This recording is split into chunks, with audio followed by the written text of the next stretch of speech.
they are off. We have the handshake. Gunay's heart rate already in the red there, Ivanka. Yeah, absolutely. We can see the heart rate pulsating at 127. And Alina, playing with the black pieces, chooses to play Petrov defense. That's a very solid opening. And there we see Gunay attacking the knight.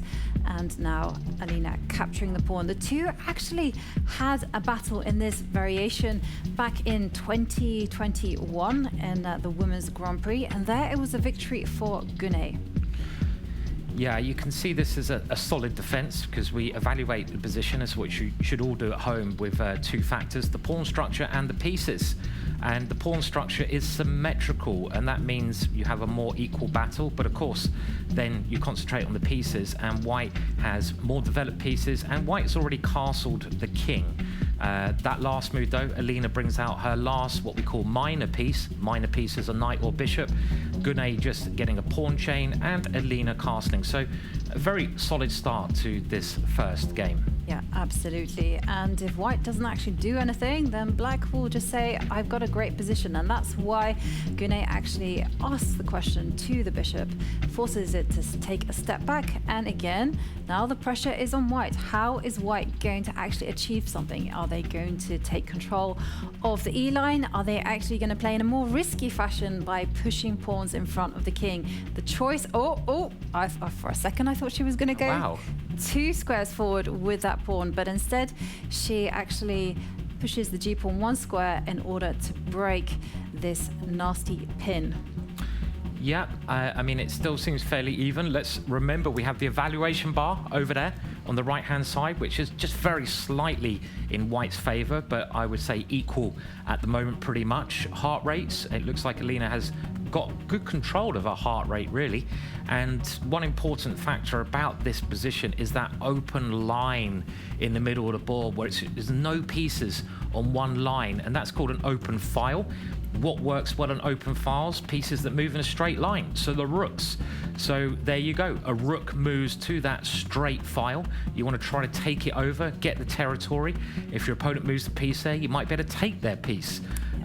This is why maybe white has a slight advantage, but I wouldn't be too scared if I was black here either.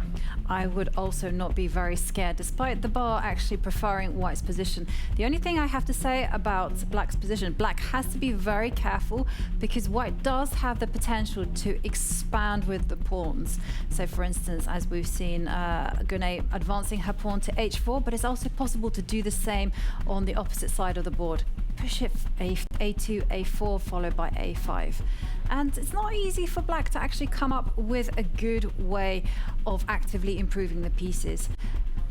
That's why I think actually Alina will probably initiate some trades. Yes, I mean, you could try moving your queen into white's position, but maybe it doesn't achieve much. Okay, this is quite a safety first move. It's kind of like, right, I'm maybe spending a bit too much time. I need to make a move. If I was black here, I'd be looking at my knight.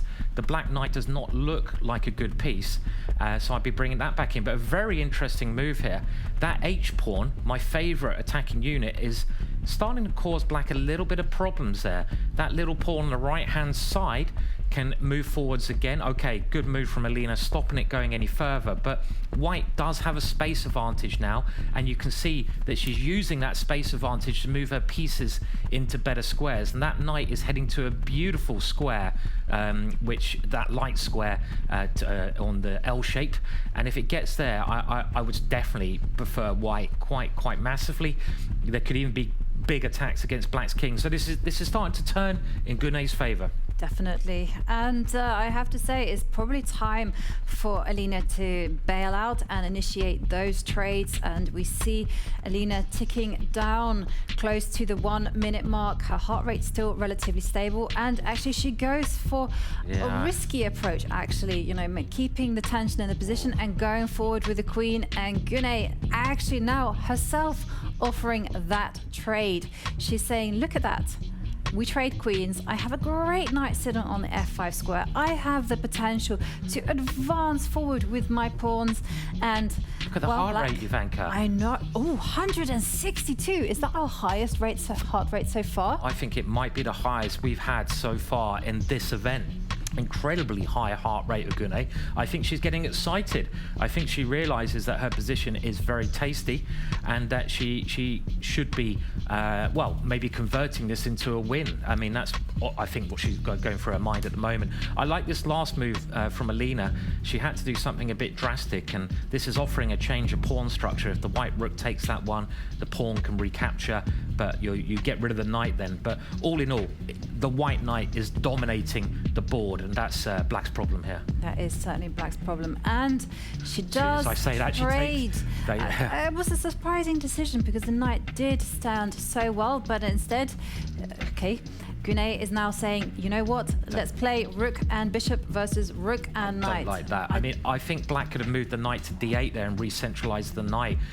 This is also not a bad plan, but that knight was so strong, Ivanka. Why exchange off your strongest piece? Well, it's actually a tendency in blitz to, when you feel the pressure, to actually simplify the position, and it's something that psychologically you should be aware of. And there we can see Alina getting ready to maneuver her knight, and I do feel that White's advantage is slowly being whittled away. Yeah, Alina's defending very well here. White still has the pressure because we talked about this open file in the middle of the board. And look at White's rooks. White's rooks are both dominating that open file. This last move was quality because if the Black knight moves in, you can double Black's pawns. And Alina has only 30 seconds left. And the Black knight has moved in, but you can just capture that, guaranteeing yourself a much better pawn structure and a game forever. Then move the king up. This seems like a very simple way to play. Why is Gunay thinking here? Just take the knight. She goes for it. Simple is as simple does. I mean, it is the way forward. And take a look at Black's pawns. Those double pawns are horrendous. Yeah, Black's pawns are really not nice. We call these double pawns. They get in the way of each other. They stumble over each other. And there's no clear win for White, but White can just improve. Black trying to get counterplay now on the queen side. And this is a good idea from Black. Black's got to try and get something, and she does. Brilliant play from Alina coming back into the game. They're both now getting pretty short of time. They are short on time, but Gunay goes up one pawn, and her idea is just simply to double up on the B line. And nope, you can see the hesitation from Gunay. Is she actually going to defend that pawn, or is she going to simply forget it and try to activate one of her rooks? She's taken some time to think, and instead she goes for it by pushing the G pawn up the board. And wow, have you ever seen such a pawn structure like this? It's ugly, the pawn structure, but I have to say, I think this game is turning in Alina's favor as long as she can keep her king safe. This is the key thing. The Black king is getting checked, and it's, is this going to be checkmate? It looks like it's going to be headed to checkmate. It's threatening to come behind the Black king, checkmating it. I did not see this amazing counterattack from White. She has to try to get out of it. The king is in a box, so can you trap the king? The other rook can come with a check. And now you can take the pawn with a check. And now, well, Alina is using her king as an ultimate defensive piece, but it's not good enough. Great move by Gunay, supporting the G6 pawn with her king. Big threat of rook to F8. Alina is in desperate trouble. Rook G7 might be the only way to defend this, and I don't see a win for White if she finds this move, but she's got 10 seconds. I think she needs to move the... She has found it. She's found it. But the rook can simply check, and now the White king will step forward. Look at that rook aggressor. H7 as well was winning. Oh no, this is much better, Ivanka, and yeah, well spotted, Ivanka. Wow, and what a game from Gunay. That's the excitement of this, and they're off now, and I expect Alina's heart rate to be much higher. No, it's under 100. Impressive. And Alina going back to her traditional queen's pawn opening, and Gunay actually employing her Slav defense. Bishop G5, an interesting move there. It is an interesting move. I think you can attack that bishop, and that's what Gunay has done. And Gunay herself mentioned in her video that she actually makes sure that she memorizes every little detail there is in the opening, and that's why Alina has decided just to confuse her, play something off the beaten track. And now the knight coming to the E7 square. Very interesting choice of opening from Alina. This bishop lunge she did earlier is not a theoretical idea.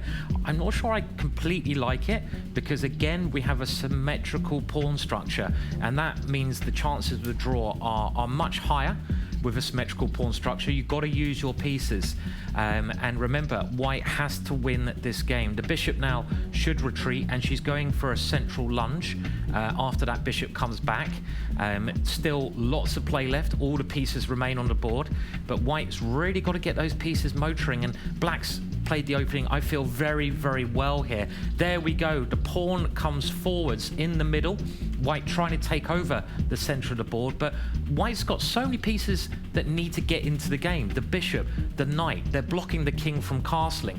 If white can get both of those pieces into the game, I feel white will be doing well, but we're a long way from that happening, Ivanka, and black can castle immediately here, getting her king safe. That's true, but Alina's last move did carry a threat, and Gunay has just said, you know what, I'm not bothered about the pawn in the middle of the board.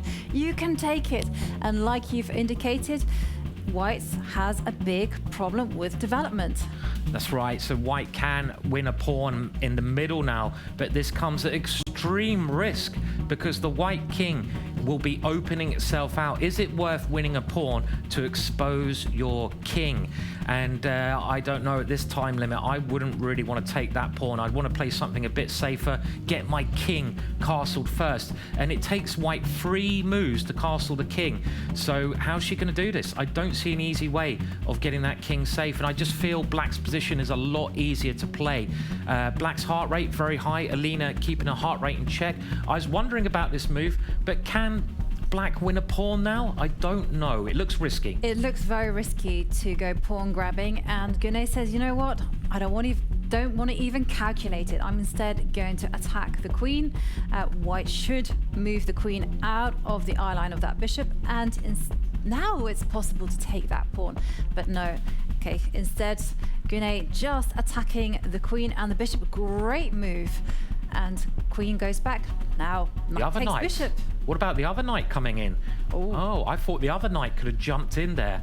2 knights like tangoing around the board. This is also probably pretty good. Might very well happen, actually.